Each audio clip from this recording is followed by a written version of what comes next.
Hello and welcome back everyone. मेरा नाम है आशीष और आप देख रहे हैं टेस्टी गोडी चैनल। सो गाइज़, ये हमारा रेस्टोरेंट एप्लीकेशन वर्जन 2.0 का चौथा पार्ट है। और उससे पहले हम देख लेते हैं कि पिछले वीडियो में हमने क्या कवर किया था, मतलब पार्ट 3 में क्या कवर किया था। ठीक है, तो पार्ट 3 में हमने सबसे पहले देखा था इंस्टॉलेशन ऑफ जेसन सर्वर को इंस्टॉल करना, कॉन्फ़िगर ऑफ डीबी फाइल, मतलब डीबी फाइल को कॉन्फ़िगर करना कुछ डमी डेटा डाल के, install angular material using CLI के थ्रू एंगुलर मटेरियल इंस्टॉल करना। और उसके बाद हमने देखा था ऐप मॉड्यूल को कैसे कुछ मॉड्यूल्स इंपोर्ट करते हैं। और साथ ही साथ हमने साइनअप पेज को डिज़ाइन किया था और साइनअप पेज का TS कोड लिखा था। और फाइनल में हमने रन किया था अपने प्रोजेक्ट को और आउटपुट देखा था। ठीक है, बिल्कुल सेम एज ए दिस आज हम चौथा पार्ट स्टार्ट करने वाले हैं। और इसमें बस 3 चीज़ कवर करेंगे। पहला, login page banana with the help of CSS। Second, उसका TS कोड लिखेंगे, फंक्शनलिटी लिखेंगे। और उसके बाद थर्ड है, हम प्रोजेक्ट को रन करके उसका आउटपुट देखेंगे। इसके बाद जितने वीडियो होंगे बहुत ज़्यादा इंपॉर्टेंट होगा, क्योंकि इसके बाद सारे वीडियो में आर्टगार्ड वगैरह सारी चीज़ इंप्लीमेंट करने वाला हूँ। ठीक है, तो ये रहा हमारा login page. As you can see, this is the CS code and this is the spec.ts और ये रहा हमारा HTML। तो HTML में सबसे पहले डिज़ाइन करते हैं। देखो, सबसे कूल सबसे स्मार्ट तरीका, अपने साइनअप पेज पे जाओ और साइनअप पेज का पूरा HTML ओपन करो और पूरा Ctrl+A करो, मतलब सिलेक्ट कर लो। और सिलेक्ट करने के बाद कॉपी कर लो, Ctrl+C से कॉपी कर लेना। कॉपी करने के बाद आना अपने लॉगिन कंपोनेंट.html में, यहाँ पेस्ट कर देना। पेस्ट करने के बाद कुछ डेटा आपको मैनिपुलेट करना है। पहले तो फॉर्म के अंदर जो भी अननेसेसरी एट्रीब्यूट्स और मेथड कॉल हुए उसे रिमूव कर दो। मैंने जैसा कि रिमूव कर दिया। सेम एज दिस यहाँ पर ऊपर टॉप पे गेट फ्री फॉर मेंबरशिप नहीं, क्योंकि मेंबरशिप नहीं, अब हम मेंबर बन चुके हैं, मुझे लॉगिन करना है। तो feel free to login here लिख सकते हो आप, जिससे कि फील हो कि हाँ ये लॉगिन पेज है और वो साइन अप पेज है। ये जस्टिफाई कर देगा कि आप मेंबरशिप के लिए कर रहे थे, यहाँ पे लॉगिन करने के लिए कर रहे हो। ठीक है, अब यहाँ पे कुछ अननेसेसरी एलिमेंट्स रिमूव करूँगा, जैसे नेम और मोबाइल नंबर को रिमूव कर दिया मैंने। मेरे पास क्या बचा, ईमेल आईडी एंड पासवर्ड और साइनअप बटन। अब साइनअप की जगह मैं क्या करूँगा, रिमूव करूँगा, यहाँ पे लिख दूँगा लॉगिन। तो हमारा ये लॉगिन हो गया। और लास्ट में ये क्या लिखा है, ऑलरेडी रजिस्टर। ठीक है, तो यहाँ पे मैंने साइनअप पेज को कॉल कराना है। तो साइनअप को पहले यहाँ पे लॉगिन हटा के साइनअप कॉल करूँगा। मैंने यहाँ लिखा साइनअप, और साथ ही साथ यहाँ पे जो लिखा है already register click here to login, तो मैं इसको रिमूव करूँगा और मैं यहाँ पे लिख देता हूँ न्यू मेंबर, उसके बाद रजिस्टर हियर। ठीक है, तो इसको मैं यहाँ पे इन डेटा को, एक सेकेंड मैं काम करता हूँ, यहाँ पे लिखता हूँ न्यू यूज़र। ठीक है, और यहाँ रजिस्टर को हटा देता हूँ और उसके बाद क्लिक हियर टू रजिस्टर लिख देता हूँ।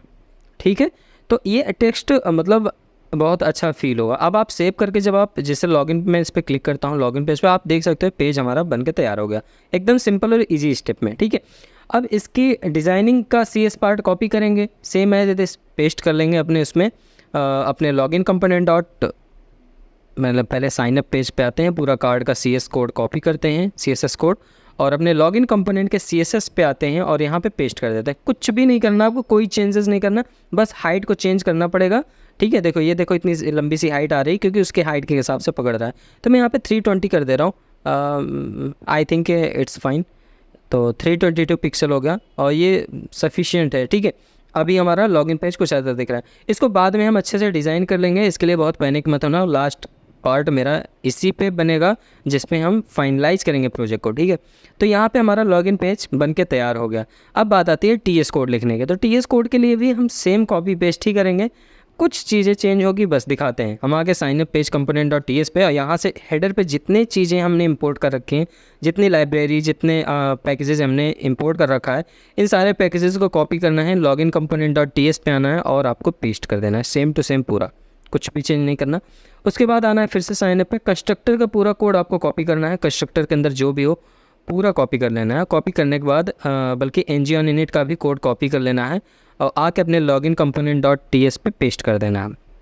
अब यहाँ पे एरर आएगा माई फॉर्म का, तो माई फॉर्म वेरिएबल डिफाइन कर दूंगा। उससे पहले मैं इम्प्लीमेंट ऑन इनिट कर लेता हूँ। ठीक है, तो मैं यहाँ मैंने लिखा इम्प्लीमेंट ऑन इनिट। ठीक है, ये हो गया हमारा। अब बचा ये माई फॉर्म का एरर आ रहा है। तो माई फॉर्म के लिए सिंपल सा आप एक काम करो, फॉर्म ग्रुप बना सकते हो, आप जो भी नाम देना चाहो।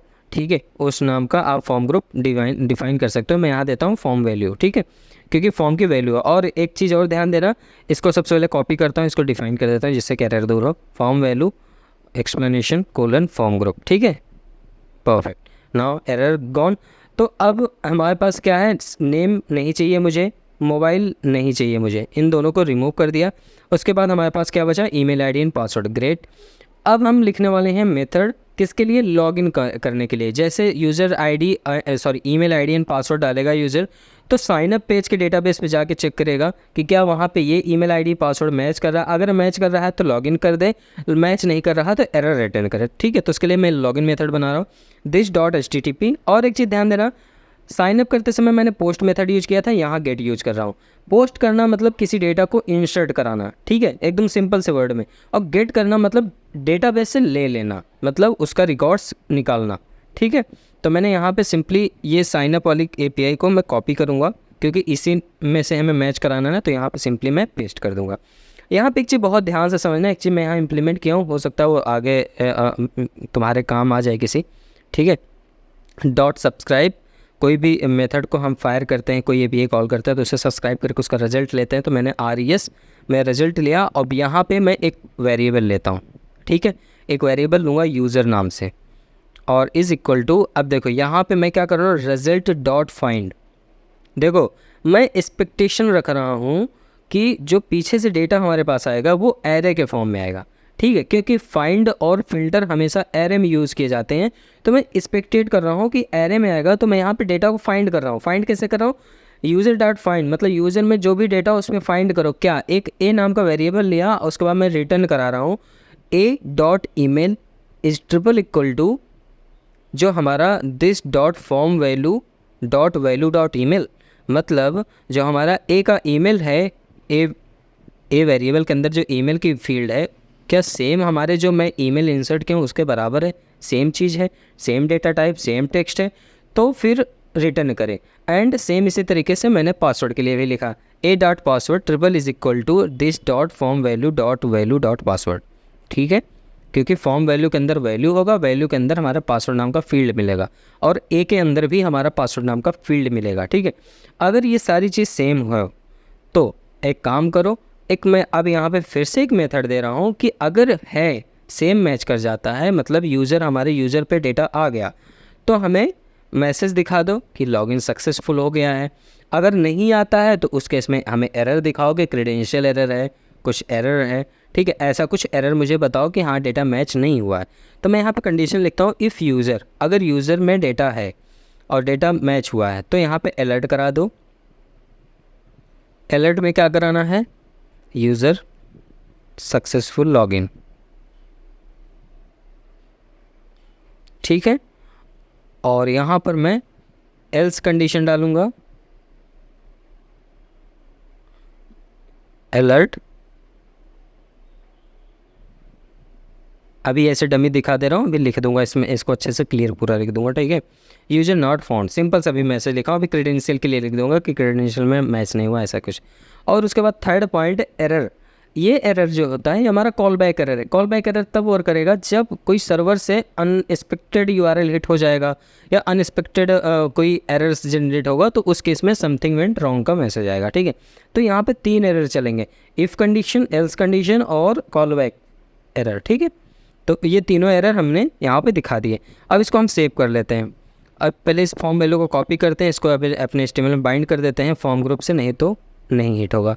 तो यहाँ पे हम आते हैं और यहाँ पे form group is equal to form value. ठीक है, और साथ ही साथ ng सबमिट में इवेंट फायर करेंगे जिसमें हम लॉगिन मेथड को कॉल कराएंगे। नाउ सेव कर लेते हैं। सेव करने के बाद एक बार चेक करते हैं। चलो मैं सपोज यही ईमेल आईडी है, कुछ भी डाल देता हूँ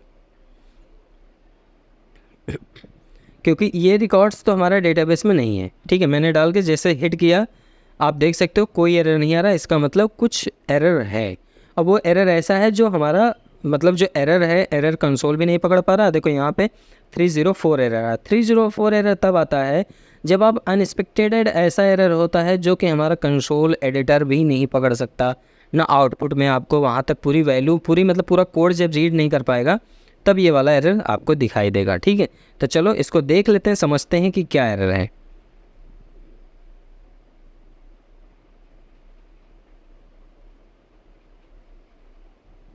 एक काम करते हैं, यहाँ पे इसको पहले कोड चेक कर लेते हैं। यहाँ पर ठीक है।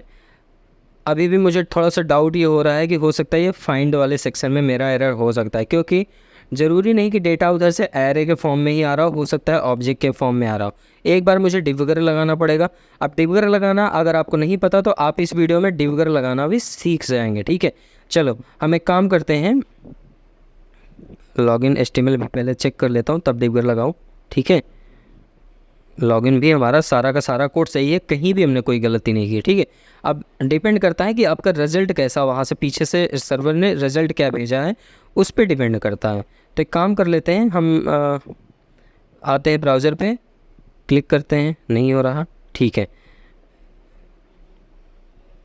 यहाँ पे सेम डेटा अगर मैं डाल के हिट करके चेक करता हूँ, इसको कॉपी किया और कॉपी करके ईमेल आईडी पे ईमेल आईडी डाला और पासवर्ड पे आता हूँ, पासवर्ड को पूरा कॉपी कर लेता हूँ 98765432 पूरा, इसको मैं पूरा का पूरा पेस्ट कर देता हूँ। पेस्ट करके अब लॉगिन पे क्लिक कर रहा हूँ, देखो नहीं हो रहा। अब इसका मतलब है कि कहीं ना कहीं कुछ गड़बड़ है। यहाँ से रिज़ल्ट सही भेज रहा है, 304 है, ये सही रिज़ल्ट भेज रहा है, ठीक है। बट एरर ऐसा है कि जो हमारा पूरा एडिटर उसको रीड करते समय आगे कोड को एग्जीक्यूट नहीं कर रहा है। तो इसके लिए मुझे चेक करना पड़ेगा कि कोड मेरा एग्जीक्यूट क्यों नहीं हो रहा। तो अब एक काम करते हैं, हम इसको कंसोल पे आते हैं, इंस्पेक्ट मोड किए और यहाँ पर एक टैब होता है सोर्स नाम का। देखो अभी इस पर क्लिक किया मैंने तो देखो सोर्स पे आ गया। सोर्स पे लॉगिन पे डिबगर लगाया हूँ, यहाँ पे आगे चला ही नहीं, ठीक है। अब ये देखो एक एरर दिखा रहा है ना। कंसोल पे आते हैं, कंसोल पे देखते हैं क्या दिखा रहा है, result dot find is not function. Simple सी बात है, रिजल्ट में फाइंड नहीं कर पा रहा, ये फाइंड पूरा का पूरा अननेसेसरी है, एरर है, ठीक है। तो हम एक काम करते हैं, इनको हटा देते हैं। मैं समझ गया, यहाँ पे मेरे पास ऑब्जेक्ट में वैल्यू आ रही है, तो response dot email triple equal to form dot value और यहाँ पे response dot password triple equal to form value dot password. अब ये हमारा सिंपल हो गया। अब हम सेव कर लेते हैं, अब 100% ये चल जाएगा, आपको दिखाते हैं। मैंने इसको रिफ़्रेश किया, क्लोज़ कर रहा हूँ इसको सारी चीज़ को। अब यहाँ पे मैं अभी देखो डेमी को क्लिक किया, आप देख सकते हो user not found with these credential. इस क्रीडेंशियल के लिए यूज़र नॉट फाउंड है, ठीक है। बट एक्चुअल डालते हैं जो हमारा इसमें है, तो binu@gmail.com डाला और 98765432 इंटर किया, सक्सेसफुल लॉगिन, ठीक है। तो ये एकदम ईजी और सिंपल स्टेप रहा। कोई डाउट हो तो कमेंट ज़रूर करें। मिलते हैं नेक्स्ट वीडियो में, तब तक के लिए bye bye. Keep practice, keep coding, take care.